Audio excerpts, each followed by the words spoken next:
Bonjour à tous et bienvenue chez Bourse Profit pour cette nouvelle vidéo. Et aujourd'hui, on se retrouve pour la troisième vidéo de cette formation de trading pour débutants disponible gratuitement sur YouTube. Vous avez vu normalement les deux premiers épisodes si vous regardez celui-ci. Dans la dernière vidéo, on a vu finalement ce qu'était l'analyse technique et puis on a fini par comprendre comment les graphiques, qu'est-ce qu'étaient les graphiques, pourquoi il y avait des chandeliers rouges, des chandeliers verts, pourquoi il y avait des mèches, des corps, tout ça, vous l'avez compris. Maintenant, on va rentrer un peu plus dans les détails et on va essayer de voir comment évoluent ces graphiques. On voit qu'on va essayer de théoriser un petit peu l'évolution de ces graphiques et je vais vous donner les grandes règles de l'évolution des graphiques pour qu'on puisse les analyser un peu mieux. Donc, bien évidemment, encore une fois, l'analyse technique, c'est long à apprendre. Enfin, c'est long. J'ai dit que c'était moins long que d'autres types d'analyse, mais que ça ne s'apprend pas non plus en une vidéo. Donc, il y aura d'autres vidéos. Dans cette série de vidéos, on va parler d'analyse technique, bien évidemment. Mais c'est la première vidéo où on parle d'analyse technique. Donc maintenant, comment évoluent ces graphiques ? C'est ce que je vais essayer de voir dans cette vidéo, ce que je vais vous apprendre. On va parler des bases aujourd'hui, on va rester simple dans cette vidéo, c'est le but. Le but étant de rester simple, on va essayer de faire une vidéo pas trop longue cette fois-ci, mais de vous donner quand même les informations nécessaires pour que vous puissiez comprendre comment ces graphiques évoluent. Alors, on voit que les graphiques bougent, ils montent, ils descendent. Et puis si vous vous souvenez bien, j'avais dit une phrase dans la dernière vidéo, il me semble que c'était la dernière, oui c'était la dernière, c'était pas la première. J'avais dit, il y a une réalité technique et graphique, une compréhension comportementale et une raison fondamentale. Donc, nous, ce qu'on veut voir, c'est pas pourquoi ça bouge. Ça, c'est l'analyse fondamentale. La raison de pourquoi, en fait, le pourquoi, donc c'est la raison, c'est de l'analyse fondamentale. Donc, le prix bouge, monte, descend, on s'en fout. Nous, on va essayer d'analyser et de voir, on va essayer de dire des choses sur les montées et les descentes de ces prix-là. Donc, nous, c'est de l'analyse technique et également de la compréhension comportementale un petit peu. Donc, les raisons principaux de ces mouvements-là sont des raisons fondamentales. En gros, il y a des nouvelles économiques tous les jours qui vont faire bouger un petit peu les cotations de ces prix. Il y a l'actualité, dans quelle santé, j'ai dit, se trouve l'euro, enfin la zone Europe, le dollar. Il y a une actualité géopolitique, une réalité géopolitique qui va constamment nous donner des nouvelles informations et qui vont venir changer la réalité de l'offre et de la demande. Il faut savoir que ce prix-là, la cotation qu'on a, c'est tout simplement l'offre et la demande. Ce prix est régi uniquement par la loi de l'offre et de la demande. Donc en fait, c'est la quantité d'acheteurs, la quantité d'acheteurs et la quantité de vendeurs. Donc c'est tout simplement une réponse. Les chandeliers japonais, les graphiques qu'on voit, c'est une réponse à la loi de l'offre et de la demande. Tout simplement. Après, cette loi de l'offre et de la demande, elle est dirigée, gouvernée un petit peu par, comme je l'ai dit, la réalité géopolitique et économique. Dans la fin de la dernière vidéo, je vous avais montré la crise du coronavirus en mars 2020, et on avait vu que sur le CAC 40, je vous avais montré le CAC 40, donc je vais vous remontrer le CAC 40, le CAC 40 et tous les indices avaient totalement chuté. Pour quelle raison ? Parce qu'on était face à une crise majeure. Alors voilà, c'était ici. Vous voyez, le coronavirus avait changé totalement. Donc graphiquement, on voit que ça bouge. Trouver la raison fondamentale derrière, c'est pas très compliqué. C'est juste qu'il y a une crise qui touche absolument quasiment tous les continents, qu'il y a des centaines de millions d'habitants qui sont confinés, qu'il y a une production qui est anormalement faible, étant donné que les gens ne peuvent plus aller travailler normalement, ne peuvent plus consommer comme ils le veulent. Bref, l'économie est totalement chamboulée. Et donc, les opérateurs sur les marchés ont peur et forcément, les prix s'écrasent, s'écroulent et le CAC 40, on va dire, se fait défoncer. Il diminue énormément. Donc ça, c'est ce qui se passe. Ensuite, il y a une reprise parce que, au bout d'un moment, les marchés financiers vont être soutenus par les banques centrales. Donc, les banques centrales vont faire du quantitative easing, vont injecter de la monnaie, vont injecter finalement pour soutenir les marchés. Et puis, il y a une économie qui va tenter de se reconsolider peu à peu. Les gens vont reproduire, reconsommer peu à peu. Et puis ce qui va se passer également, c'est que les opérateurs finissent par s'habituer aussi à ce chamboulement et à cette pandémie. Certes, la pandémie n'est pas terminée, mais au bout d'un moment, on ne peut plus dire que c'est la panique, parce que quand on s'habitue à une situation, la panique, finalement, ça commence à devenir le quotidien, donc c'est plus de la panique. Donc en gros, voilà, ça, c'est des raisons fondamentales. Donc derrière, ce qui fait bouger le prix, et peu importe les actifs, c'est des raisons fondamentales. C'est des raisons fondamentales, des situations économiques, géopolitiques, c'est plein de choses. Et c'est pas forcément tout le temps facile. Donc là, bien évidemment, je vous ai pris un exemple simple, mais parfois, à court terme, moi je peux pas vous dire aujourd'hui pourquoi tel ou tel actif a monté, tel ou tel actif a baissé. Parce que j'ai pas un suivi. Moi, je vous ai dit, j'ai une approche quasiment exclusivement technique. Donc moi, comment évolue le graphique ?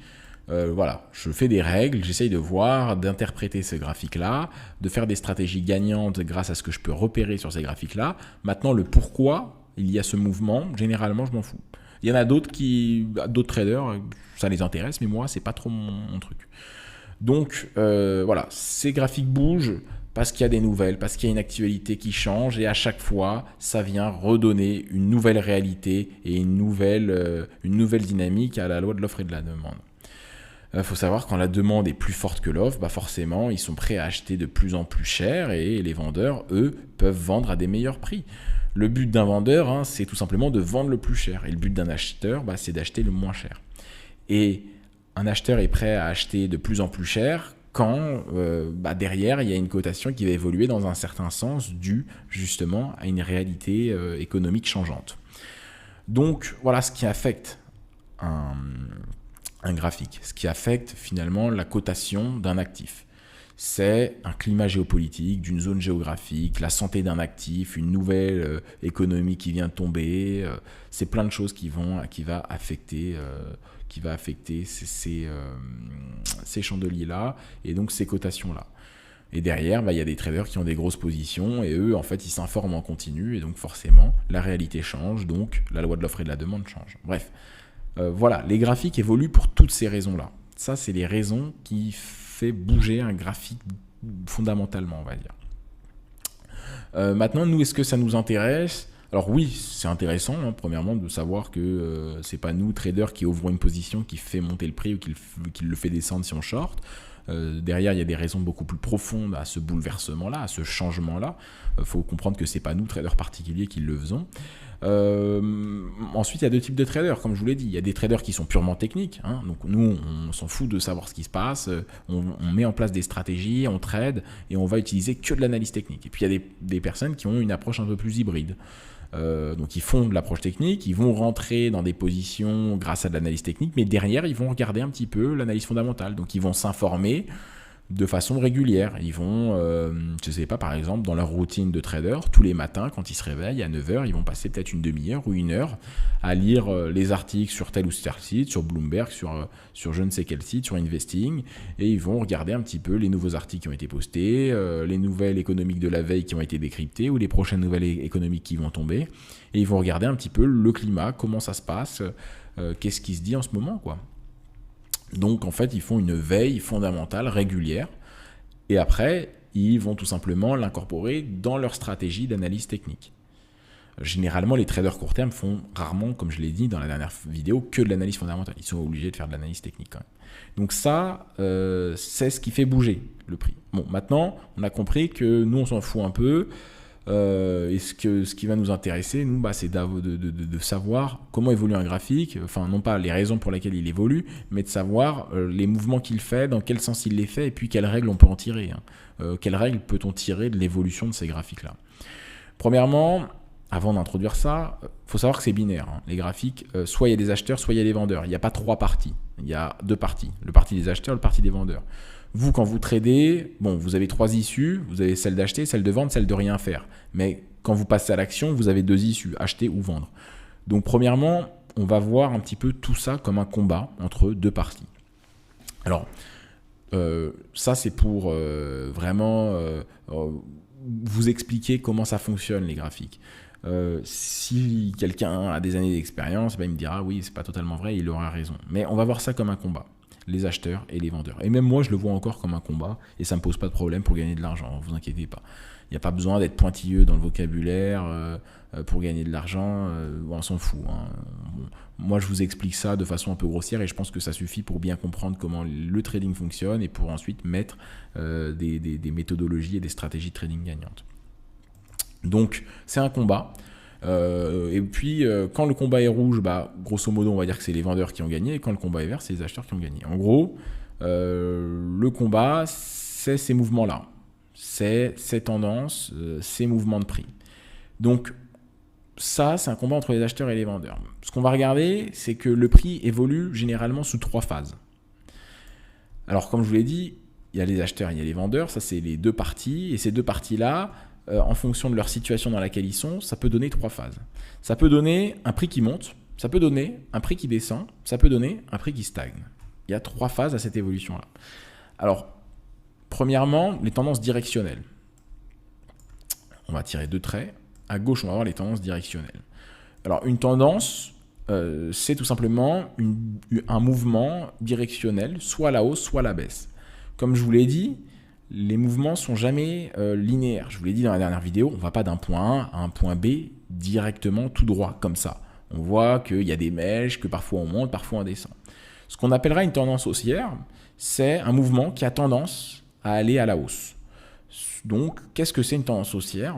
C'est tout simplement une montée. On va monter un petit peu, mais on ne va pas aller tout de suite à ce point-là. On va descendre, on va s'essouffler un peu, on va rebaisser un peu, puis on va remonter, puis on va s'essouffler un peu, on va avoir une dynamique un peu plus molle, un peu plus latérale, et puis on va remonter.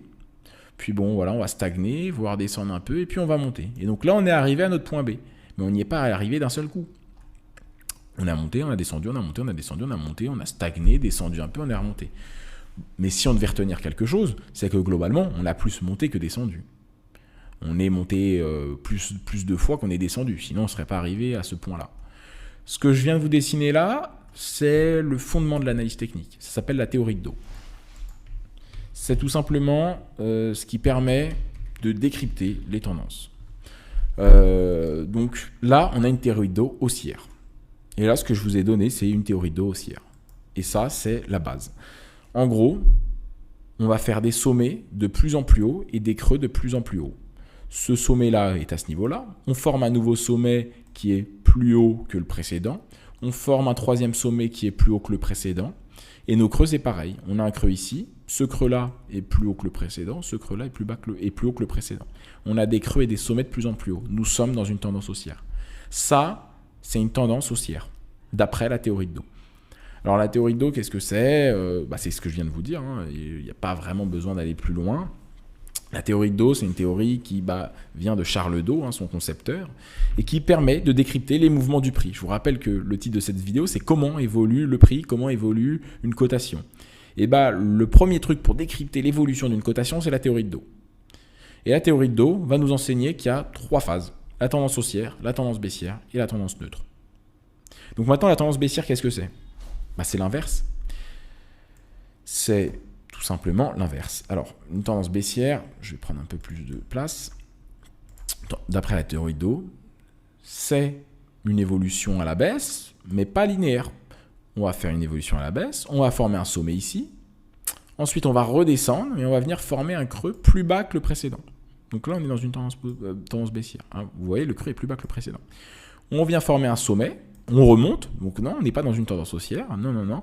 On monte un petit peu, simplement le prix s'essouffle, les gens prennent du bénéfice, tous les vendeurs qui ont vendu là, ils gagnent de l'argent, ils prennent un peu de bénéfice, le prix remonte un peu, le prix stagne un peu, il remonte ou il stagne un peu, et puis il va redescendre. Donc là au final, qu'est-ce qu'on a fait? On a fait un sommet qui est plus bas que le précédent.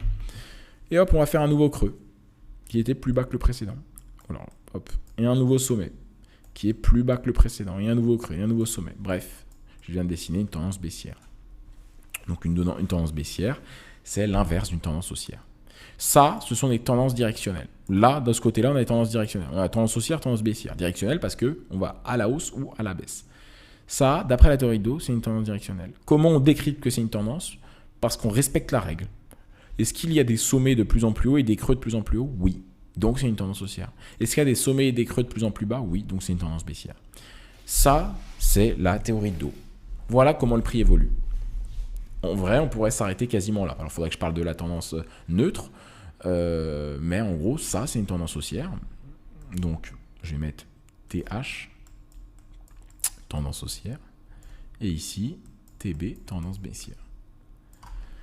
Voilà comment s'appellent ces tendances-là. Alors, c'est un groupe de tendances que j'appellerais les tendances directionnelles. C'est-à-dire que ça monte ou ça descend. Et puis ensuite, on va avoir les TN, tendance neutre, qu'on appellera de plusieurs manières. On le voit également très souvent sous forme de range, et vous m'entendrez le dire souvent, c'est un range, même si j'essayerais de dire tendance neutre, mais beaucoup de gens parlent de range, tendance neutre, on parle aussi de consolidation, tous ces termes-là, ça veut dire la même chose. En gros, c'est un marché latéral. Même on peut l'appeler comme ça aussi, marché latéral.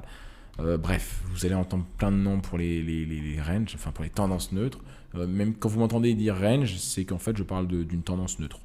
Une tendance neutre, c'est pas une tendance haussière, c'est pas une tendance baissière, c'est une tendance qui ne peut pas être qualifiée d'haussier ou baissier. En fait, c'est un marché latéral, quoi.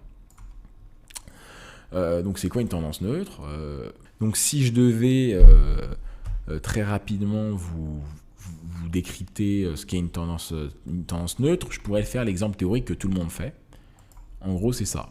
Mais la réalité est un peu différente. Donc voilà, premièrement, je vais vous expliquer très théoriquement ce que c'est. Donc par exemple, on a une tendance baissière, puis d'un seul coup, boum, boum, boum, boum, boum, boum, boum, boum. Qu'est-ce qu'on a? On a des sommets et des creux sur le même niveau. On voit que nos creux, ils sont au même niveau. Et nos sommets sont au même niveau. Donc ça, c'est des sommets et des creux au même niveau. Donc, est-ce qu'ils sont de plus en plus hauts? Non. Est-ce que les creux sont de plus en plus hauts? Non. Est-ce que les sommets sont de plus en plus bas? Non. Est-ce que les sommets sont de plus en plus bas? Non. On est dans un range, dans une tendance neutre. On était dans une tendance baissière, on est tombé dans un range, et puis ensuite, peut-être que le prix, boum, il va casser ce range. Hop. On vient faire un sommet plus bas que le précédent. Et puis d'ailleurs, celui-là, il est plus bas que le précédent. On en refait un nouveau. Et donc là, on est rentré dans une tendance baissière. Ça, c'est ce qu'on appelle une tendance neutre. La réalité, c'est qu'en général, tous les creux et tous les sommets ne sont pas au même niveau. C'est pour ça que je vous ai dit. Je vous le dis très théoriquement, mais vous allez voir, c'est pas aussi beau que ça. Hein. Le prix, il a une réalité. La réalité, c'est la théorie. Et cette théorie, elle est vraie. C'est ce qu'on applique, nous. Tendance haussière, tendance baissière, tendance neutre. Mais ensuite, sur les graphiques, forcément, on est plein d'opérateurs, des particuliers, des institutionnels, bref, le speech que je vous ai dit dans la vidéo précédente, donc forcément, on ne respecte pas une règle ultra précise, tout est beau, tout est lisse, tout est linéaire. Non, la réalité des graphiques, c'est que c'est un peu plus chaotique. Donc, qu'est-ce que c'est? Voilà, on était dans une tendance baissière, on vient former un creux ici un sommet là, donc il est un peu plus bas que le précédent et pas beaucoup. Là, on vient former un nouveau sommet un petit peu plus haut que le précédent. Puis là, on vient former un sommet, un creux, un creux un peu plus haut que le précédent. Là, on vient former un sommet un peu plus bas que le précédent. Là, on vient former un creux un peu plus bas que ces deux-là. Là, on vient former un sommet légèrement plus haut. Là, un creux ici, un sommet là, un creux là, un sommet ici, un creux là. Hop, hop, hop, hop, hop, hop. Vous voyez, là, toute cette phase-là, c'est un range. Est-ce qu'on peut dire qu'il y a des sommets et des creux de plus en plus bas? Non. Est-ce qu'on peut dire qu'il y a des sommets et des creux de plus en plus haut? Non plus. Donc, la tendance, elle n'est pas haussière, elle n'est pas baissière. Donc, si elle n'est pas haussière, si elle n'est pas baissière, elle est neutre. Donc, on est dans une tendance neutre. Ça, c'est une tendance neutre. Ou range. Donc vous voyez, c'est un petit peu plus réaliste que des sommets tous sur le même niveau et des creux tous sur le même niveau. Parce que dans la réalité, on voit rarement ça. Donc voilà. Voilà comment le prix évolue. On pourrait s'arrêter là en soi, mais bon, j'ai quand même d'autres choses à dire dans cette série de vidéos. Ça, c'est tout simplement l'évolution du prix, en fait. C'est la théorie de Dow. J'en ai parlé plein de fois sur cette chaîne parce que la théorie de Dow, c'est la base. Vraiment, c'est la base de l'analyse technique. C'est les phases dans lesquelles le prix évolue. Alors, il y a d'autres choses après dans l'analyse technique, les supports, les résistances, les indicateurs techniques, mais en gros, la théorie de Dow, c'est ça. Donc, théorie de Dow, Charles Dow, son concepteur, nous dit comment le prix évolue. En gros, la théorie de Dow, si je devais résumer très rapidement, c'est l'analyse des sommets et des creux, en gros. C'est l'analyse des sommets et des creux.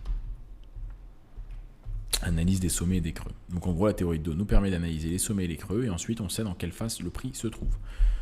Donc voilà. Alors, quelles sont les différences entre les tendances directrices et les tendances neutres?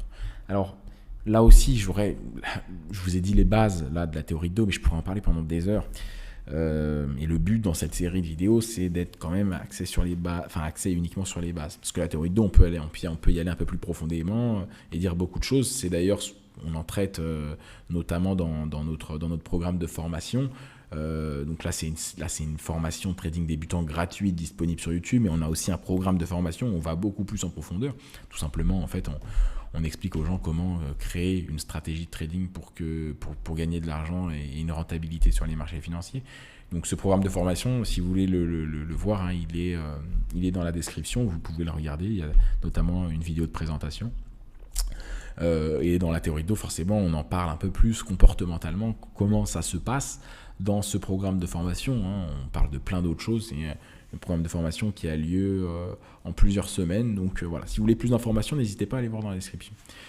Donc on a en gros une différence entre ça et entre les tendances directrices et les tendances neutres, c'est la directionnalité et puis c'est l'équilibre. Ici, on a un équilibre pendant un instant. On a un équilibre entre les acheteurs et les vendeurs. En fait, je vous ai dit tout à l'heure, il y a une opposition entre les acheteurs et les vendeurs, hein, il y a un rapport de force, il y a un combat qui se fait. Et là, on a un consensus qui est trouvé entre les acheteurs et les vendeurs durant une période. Alors, ce n'est pas une période infinie, parce qu'au début, il y avait une tendance baissière, après, il y aura une tendance baissière, mais pendant une période, on a un équilibre entre les acheteurs et les vendeurs, il n'y a pas de gagnant. Il y a un consensus qui est trouvé et tout le monde est plus ou moins d'accord sur le prix trouvé. Parce qu'on évolue autour du même prix. Alors parfois on monte ici, parfois on descend ici, mais en fait on a un prix moyen qui est au milieu, quoi. Donc on a des zones extrêmes, parfois on va ici, parfois on va ici, mais bref, on évolue toujours plus ou moins autour du même prix. Il y a un équilibre qui est trouvé entre les acheteurs et les vendeurs. Si on veut le traduire par le comportement des investisseurs, donc l'analyse technique qui nous permet de comprendre ce qui se passe derrière dans le comportement des investisseurs, hein, ce que je vous disais dans la dernière vidéo. C'est-à-dire que l'analyse technique, parfois, elle nous permet d'avoir une compréhension comportementale du prix. Pourquoi parfois il y a des tendances neutres? Pourquoi parfois il y a un consensus qui est trouvé? Par exemple, qu'est-ce que ça pourrait être? Ça pourrait être, il y a une nouvelle économique qui tombe à 16h, on est en 1 minute, et une demi-heure avant, on a un range. Donc la compréhension comportementale qu'on peut avoir de ça, c'est que les investisseurs savent qu'il va y avoir une nouvelle économique qui tombe à 16h, qui est ultra importante. Donc ils ne veulent pas spéculer avant, ils se mettent un petit peu en pause, ils attendent de voir comment le marché évolue. Et donc comportementalement, qu'est-ce qu'on voit? On a des opérateurs qui sont extrêmement frileux et qui ne veulent pas faire grand-chose, qui sont plutôt dans un mode, ils sont observateurs de ce qui se passe. Donc une demi-heure, 1 heure avant la grande nouvelle qui va tomber à 16h, on a un range. Le marché évolue pas beaucoup, il monte, il descend un petit peu. Tout le monde est plus ou moins d'accord sur le même prix. On attend de voir la nouvelle économique qui va tomber. Quel chiffre ça va être? Est-ce que ça va être un bon chiffre pour les vendeurs, un bon chiffre pour les acheteurs? Mais en gros, là, il y a une mi-temps, quoi. On fait rien ou pas grand-chose. Ça peut être ça. Ça peut être plein de choses en fait. Si on veut le traduire par le comportement, voilà. Là, c'est une petite ouverture que je vous mets pour comprendre un peu le comportement. Grâce à l'analyse technique. Alors j'en parlerai pas plus, comme ça c'est juste pour vous comprendre pour vous permettre de comprendre ce qu'est l'analyse technique et l'analyse comportementale. Mais j'ai pas trop envie de vous embrouiller dans cette vidéo parce que je donne déjà beaucoup d'informations pour les personnes qui ne connaissent pas tout ça. Donc voilà, théorie de dos, tendance haussière, tendance baissière, tendance neutre. Voilà ce que c'est finalement tout ça. Donc là, on a tout simplement un équilibre qui est trouvé. Hein. On a un prix qui est en range, en consolidation, et il n'y a pas de tendance qui n'est créée.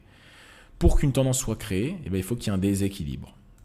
Et là, dans les tendances directrices, il y a un déséquilibre entre les acheteurs et les vendeurs. Il n'y a pas la même force entre les acheteurs et les vendeurs dans une tendance haussière. Je pense que ça va de soi. Le déséquilibre permet de créer un nouveau prix. Il permet de monter ou de descendre. Là, il y a un équilibre, là, il y a un déséquilibre. Et là, on a un déséquilibre différent. Là, on a un déséquilibre à la hausse, on a des acheteurs un peu plus puissants que les vendeurs, et là, il y a un déséquilibre à la baisse. On a des vendeurs plus puissants que les acheteurs. Donc voilà ce que je peux dire sur l'équilibre, le déséquilibre qu'il y a. Donc ça, c'est les tendances directrices, ça, c'est les tendances neutres. Également, j'ai envie de vous donner une indication supplémentaire, parce que c'est du vocabulaire que je vais utiliser souvent. Impulsion, correction. Alors, une tendance, elle est composée de creux et de sommets de plus en plus hauts. Et en fait, qu'est-ce que c'est? Ces creux et ces sommets, ce sont des jointures. Hein. C'est ce qui permet de joindre deux choses. On va avoir des mouvements longs, des mouvements courts, des mouvements longs, des mouvements courts. Ces mouvements longs s'appellent les impulsions. Et les mouvements courts s'appellent les corrections. Donc on a une impulsion, une correction, une impulsion, une correction, une impulsion, une correction. Voilà, ça c'est du vocabulaire. Donc dans une tendance haussière, les impulsions sont à la hausse et les corrections sont à la baisse. Et dans une tendance baissière, les impulsions sont à la baisse et les corrections sont à la hausse. Impulsion baissière, correction haussière, impulsion baissière, correction haussière, et ainsi de suite. Ça, c'est le vocabulaire à connaître pour parler de tendance. L'impulsion, c'est le mouvement long. Donc, il ne peut pas y avoir de correction haussière dans une tendance haussière. Les corrections haussières, c'est dans une tendance baissière. Ça permet également de joindre le fait que le prix n'évolue pas d'un point A à un point B directement. Il fait des impulsions et des corrections. Les impulsions sont des mouvements plus longs que les corrections. Et la juxtaposition des impulsions et des corrections permet d'arriver d'un point A à un point B en montant ou en descendant en fonction de la tendance. Parce que le prix n'évolue pas de façon linéaire. Il n'évolue pas en faisant simplement une impulsion. Mais il va monter, il va descendre, il va monter un petit peu, il va redescendre. Donc voilà, maintenant que j'ai fait cette explication théorique, on va aller un peu plus sur les graphiques pour comprendre un peu plus ce qui se passe. Mais je pense que ça va déjà un petit peu mieux après avoir vous expliqué cette théorie-là. Maintenant, on va sur les graphiques, parce que ça, c'est de la théorie. Donc les graphiques, voilà, on va essayer d'adapter un peu ce qu'on a vu. Donc là, on voit des marchés. Les marchés, qu'est-ce que c'est? Ce qu'on voit, c'est la représentation graphique de l'avis et de l'opinion des intervenants du marché. Hein. On sait pas, nous, on s'en fout, comme je l'ai dit, de savoir pourquoi ils le pensent. On veut simplement essayer de comprendre comment le marché évolue graphiquement. Donc voilà, là c'est une impulsion à la baisse, une correction, une impulsion à la baisse, une correction, une impulsion à la baisse, une correction, une impulsion, une correction, une impulsion. Qu'est-ce que c'est ce mouvement? C'est une tendance baissière. Sommet et creux de plus en plus bas, tout simplement. Donc voilà, là un autre exemple, impulsion, correction, impulsion, correction, impulsion, correction. Alors la correction, elle dure un peu plus. Oups, je trace les traits un peu longs parfois. Donc voilà, la correction et l'impulsion. Bon bref, vous comprenez, hein. Correction, impulsion. Alors je pourrais y passer plus longtemps. D'ailleurs, sur cette chaîne YouTube, on a parlé beaucoup plus de la théorie de dos. Donc après cette vidéo, si vous êtes curieux, vous pouvez regarder, pour les personnes qui ont bien compris déjà cette vidéo et les vidéos précédentes, allez voir sur notre chaîne les vidéos où on parle de théorie de dos. Vous tapez sur la barre de recherche YouTube Bourse Profit théorie de dos et vous allez voir plein d'autres choses. D'ailleurs, plein d'autres vidéos. Normalement, il y en a, je crois, 3 autres. On rentre un peu plus dans les détails de ça. Donc voilà, ça c'est une théorie de dos haussière. Donc là, on va essayer de voir ce qui se passe ici dans ce mouvement-là. Boum, boum, on monte. Donc voilà, là on vient certainement d'une tendance baissière. Et puis là, on va voir que le marché est un peu plus chaotique. Boum, on voit ce qu'on fait. Hein. Je vous décrypte très rapidement. Je vous trace des traits très rapidement. Hop, hop, hop, hop, hop, hop, hop. Bon, qu'est-ce qu'on peut établir là entre ça et ça? C'est un range. On a des creux plus ou moins dans une zone basse, on a des sommets plus ou moins dans une zone basse, on n'a pas des sommets et des creux de plus en plus haut, on n'a pas des sommets et des creux de plus en plus bas, bon, on a un marché en range. Alors là, on semblait en sortir, au final, bon, on va voir qu'on va le réintégrer. Mais bon, encore une fois, j'ai envie de rester simple dans ce que je dis, parce que c'est une série, je veux vraiment que cette série s'adresse à du débutant, parce que sinon on a d'autres vidéos sur YouTube, on a voilà, comme je disais, un programme de formation, donc si vous voulez aller plus loin et que vous connaissez ces choses-là, c'est que ces vidéos sont pas pour vous, ou du moins pas encore. Peut-être que la prochaine, justement, sera un peu plus pour vous. Donc voilà, ça c'est un range. Hein. Là, on a un range. Donc, dans la vidéo juste, dans une des prochaines vidéos, on parlera également de ces zones-là, des supports et des résistances. Hein. Je pense que c'est des notions que vous avez pas mal entendues. Donc ça, on ira le voir après. Donc voilà, ça c'est un range. Tendance baissière, range, tendance haussière. C'est une application graphique. On voit que les graphiques sont pas aussi beaux que les explications théoriques, mais il va falloir s'habituer. Le trading, c'est tout le temps comme ça.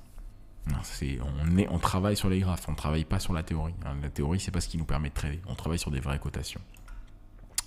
Donc après, vous pouvez l'appliquer un peu à tout, un peu pour tout. Hein. Voilà. Là, on a une impulsion, correction, impulsion, correction, impulsion, correction, impulsion, correction, impulsion, correction, impulsion. Bon, là, on a une tendance baissière parce que les sommets et les creux sont de plus en plus bas. Voilà, hop, hop, hop, hop, hop, hop, hop, hop, hop, hop et hop. Hein, donc, on a des sommets et des creux de plus en plus bas. Mais là, bon, bah, impulsion, correction, impulsion, correction. Voilà, une petite correction, impulsion. Oula, oups, oups, oups, oups. Et donc là, voilà, on avait cette impulsion, cette correction, cette impulsion, cette correction, cette impulsion. Donc on était dans une tendance haussière. Et puis là, bah pour l'instant, on avait un marché qui était plutôt en range. Hein. On a un marché qui a corrigé assez fortement, mais il va falloir attendre de voir ce que le prix va faire. Si on veut décrypter avec la théorie de dos. Donc voilà, tout est impulsion, correction, tendance neutre, tendance haussière. Le prix, il évolue de cette manière-là. Alors, il évolue pas, il n'a pas de sens. Hein. Ces phases n'ont pas de sens ou d'une cyclicité parfaite. C'est-à-dire, c'est pas tout le temps, bah, je fais une tendance haussière, puis ensuite je fais un range. Une fois que j'ai fait un range, je fais une tendance haussière, je refais un range, ensuite je fais une tendance baissière. On va dire les tendances neutres ne sont pas tout le temps la mi-temps entre deux tendances directionnelles. Donc là, je fais une tendance baissière, boum, range. Là, je repars en tendance haussière. Non, vous voyez, là, ce que je vais vous dire, c'est que ça, c'est plutôt cyclique. C'est-à-dire qu'on a une tendance directrice, on a une tendance neutre, tendance directrice, tendance neutre, tendance directrice, tendance neutre. Les marchés auraient pu très bien faire, on est dans une tendance haussière. Boum, retournement de tendance, tendance baissière. Et peut-être que là, il aura fait un range, il se remet à monter, boum, il descend, il revient tendance baissière, boum, il remonte tendance haussière. Et on n'aurait eu qu'un range ici. Donc et puis peut-être que là, il fera un range, ou peut-être qu'il se retournera. Il n'y a pas une cyclicité entre les tendances. Tout peut arriver dans tous les ordres possibles. Et puis également, les tendances ne font pas toutes la même taille. Parfois, on a une tendance qui va faire ça, donc voilà. Parfois on a une tendance qui va être beaucoup plus longue avec beaucoup plus d'impulsion et de correction. Ça c'est une tendance, tout comme ça c'en est une. Pourtant il y en a une qui est 2 fois plus grosse qu'une autre. Donc toutes les règles un peu trop précises qu'on veut donner au marché sont généralement fausses. Donc voilà ce que je peux dire sur les tendances et sur la manière dont le prix évolue. Et je vais finir cette vidéo par peut-être une dernière chose. Mais on a déjà vu pas mal de choses, c'est plus compliqué que les 2 premières vidéos, j'en ai conscience, mais bon, au bout d'un moment, il faut bien rentrer dedans. Même si normalement, j'ai essayé d'être le plus tranquille possible pour amorcer justement toute cette technicité. Mais normalement, avec les 2 dernières vidéos, si vous avez bien suivi cette vidéo, ça va un peu mieux. Dernière chose que je veux vous dire, c'est la relativité de ce qu'on voit. En gros, les tendances sont relatives. Pourquoi ? Parce que là, je suis en 4 heures. Je vous ai dit que là, j'arrive pas trop à savoir s'il y a une tendance haussière ou une tendance baissière. Ça là, tout ça là, pour moi, je sais pas si c'est une tendance haussière ou une tendance baissière. Donc vu que je sais pas, pour moi, c'est une tendance neutre. Donc je ne vois pas de tendance haussière ou de tendance baissière là, en 4 heures. Mais maintenant, si je décide d'aller en 1 minute ici, là. Boum, on va le mettre en rouge. Non, on va le mettre en rouge. Voilà, si je décide d'aller ici en 1 minute, ce que je verrai, c'est peut-être une tendance haussière en fait. Bon, je ne suis pas allé en 1 minute, finalement, je suis allé en 15 minutes parce qu'en 1 minute, je n'avais pas les données. Mais je vous ai dit peut-être que là, c'est une tendance haussière. Et en vrai, ce qu'on voit, même en 15 minutes, et alors en 1 minute, je pense que ça aurait été encore plus flagrant, c'est une tendance haussière. Si je retrouve mon pinceau, on a une impulsion, on a un marché neutre qui corrige, une impulsion, corrige, une impulsion, bref, on a un semblant de tendance haussière. Là, si je regarde tout ça, là, c'est plus une tendance haussière qu'une tendance baissière ou qu'une tendance neutre. En gros, les tendances sont relatives. Les tendances sont relatives à ce qu'on voit. Et donc, il y a des tendances de fond, des tendances intermédiaires, des tendances court terme. Imaginez que là, je suis en daily, je reprends ma théorie, là, je suis en daily, je vois une tendance baissière. Donc, on appellera ça une tendance de fond en daily, parce que chaque chandelier, c'est une journée, donc on est sur du plutôt long terme. Si je vais ici en 4 heures, je zoome en 4 heures, ce que je verrai de ce mouvement, c'est une tendance haussière en fait. Donc en 4 heures, je verrai une tendance haussière. Et si je zoome ici, on va dire en M5 ou en 1 minute, allez, en M5, et ben je verrai une tendance haussière.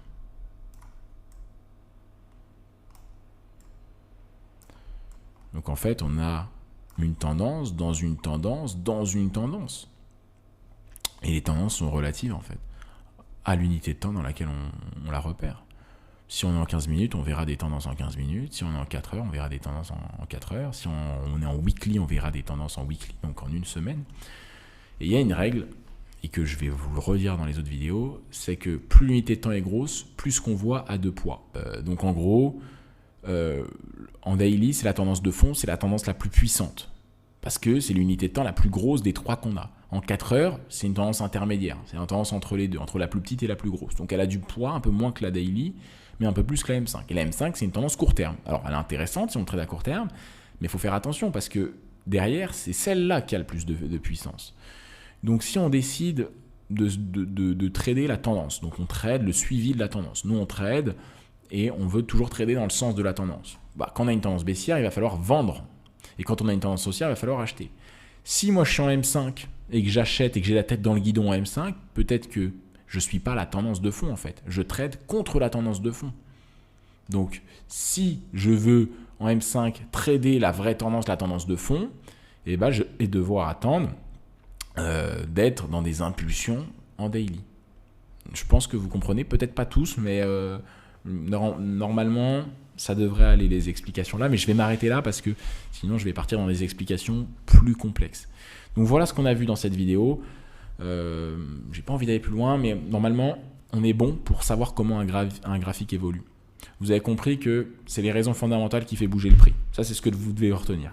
Il y a plein de raisons fondamentales, réalité géopolitique, la zone économique d'une région, tout ça, ça fait bouger le prix. Bon, nous, on ne sait pas pourquoi, on n'arrivera jamais tout le temps à comprendre pourquoi, donc nous, on veut voir avec les graphiques ce que ça fait. On essaye de comprendre graphiquement dans quelle phase est le marché. Est-ce qu'il monte, est-ce qu'il descend ou est-ce qu'il est latéral? Donc pour ça, on a des tendances. Tendance haussière, tendance baissière, tendance neutre. Ces tendances-là, on suit une théorie. Cette théorie, c'est la théorie de Charles Dow, qu'on appellera la théorie de Dow. Cette théorie de Dow, comment on l'utilise? On l'utilise en étudiant les sommets et les creux. Si les sommets et les creux sont de plus en plus hauts, c'est une tendance haussière. Si les sommets et les creux sont de plus en plus bas, c'est une tendance baissière. Et si on n'a pas cette règle déterminée, c'est qu'on n'est pas dans une tendance directrice, on est dans une tendance neutre, qu'on appellera une consolidation ou également un range. Même plus souvent un range qu'une consolidation. Donc ça, c'est la manière dont un graphique va évoluer. C'est la base. Ce que j'ai dit aujourd'hui, c'est la base. Donc si vous ne l'avez pas compris, il faudrait quand même revoir la vidéo, je pense. On a fait d'autres vidéos où on l'a expliqué sur notre chaîne. C'est des vidéos que vous pouvez également aller voir. Également, vous pouvez, si vous avez apprécié la vidéo, vous abonner à notre chaîne pour ne pas rater la prochaine vidéo et l'épisode 4 qui sortira mercredi. Donc n'hésitez pas à vous abonner à notre chaîne, à mettre un pouce bleu et à laisser un commentaire également pour référencer la vidéo. Si le travail qu'on fait sur YouTube vous plaît, ça permet tout simplement de nous remercier. Vous mettez un pouce bleu, un petit commentaire. Ça permet de référencer la chaîne, donc de lui donner un peu plus de visibilité pour que plus de gens puissent accéder à l'information qu'on donne. Et puis si vous voulez aller plus loin, on a un programme de formation qui est disponible dans la description. Merci à tous de m'avoir écouté et je vous dis